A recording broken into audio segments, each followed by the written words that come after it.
think like any collector, I started collecting things that were nostalgic to me, that brought me back to my childhood memories. My main collection is Batman from the 60s, Lost in Space, and Star Trek from the 60s. I also have everything from my collection on my website, which is azariancollection.com. These are just some of my props from the 1960s Star Trek series.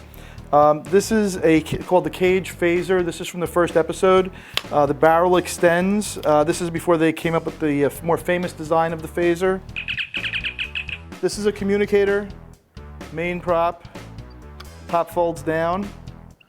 Velcro on the bottom so that they could attach it to their hips and on their uniforms.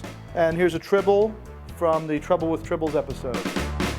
There's no bigger thrill in watching something on TV and seeing something from my collection on the show. Like if I watch Star Trek and I see Kirk and he's wearing my tunic, you know, that's such a great thrill. With collecting, you always want to collect something you're passionate about and that you have an emotional connection to. You don't collect for investment purposes or for resale. I mean, that's a general rule. To me, Batman was one of my favorite shows as a child. I loved Batman. I still love Batman some 45 years later. This is a great piece. This is a highlight to my collection. This is my Shakespeare bust from Batman the TV show. This is the only one that was made for the show. And this was used in the library, and it was used after they get a call from Commissioner Gordon, and they would want to rush to the bat holes. They would tilt back the head, turn the switch, this would light up, and then the bookcase would slide and the bat poles would appear, and they would run to the bat poles and go to the bat cave.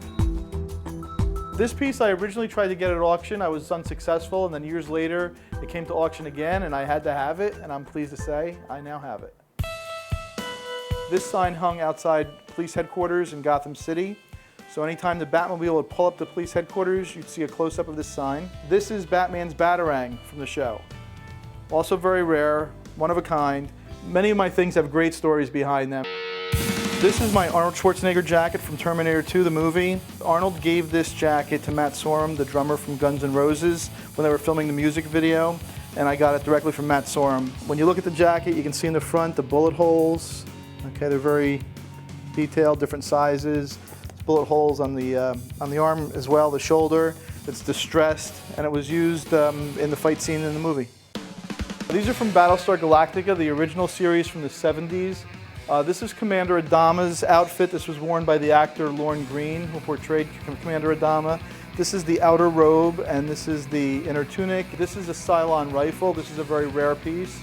It's the only one I know of that's entirely intact with all the pieces. This is a Cylon warrior helmet. This is from the episode The Lost Warrior, and it was basically a kind of Western-themed episode.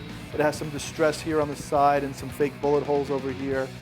I have a lot of science fiction props and costumes, and I also have items from Logan's Run, the movie, which came out in 1976. This is a Sandman working pistol. It's made out of heavy metal. I have a Sandman tunic here, which is, the outfit that the Sandman wore. And this is from Carousel, the mask and the robe that was worn when you turned 30 and you had to die. This is Princess Leia's blaster from Star Wars Episode 4.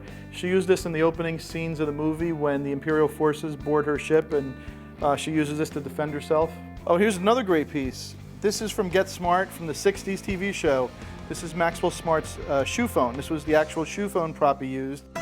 I have the world's largest collection of Lost in Space costumes and props. I have the 4-foot Jupiter 2 spaceship, I have the space pod, and I have every character's costume from every season, the highlights of which are my Dr. Smith from the 2nd and 3rd seasons, Will Robinson from the 2nd season. The reason most costumes from the 60s are so well preserved and still look so great is because these are all made from man-made fabrics like rayons and polyesters. So moths weren't attracted to them. They didn't fade, they didn't rip, they were very durable, and they've lasted 45, 50 years. When I get a piece that I've been really wanting and I finally get it, and I get it delivered to my office and the box is there, and I slice it open with the razor knife and I pull it out, there's nothing like that. It's such a great feeling, and I see it and I hold it for the first time, and it's just a wonderful, wonderful feeling.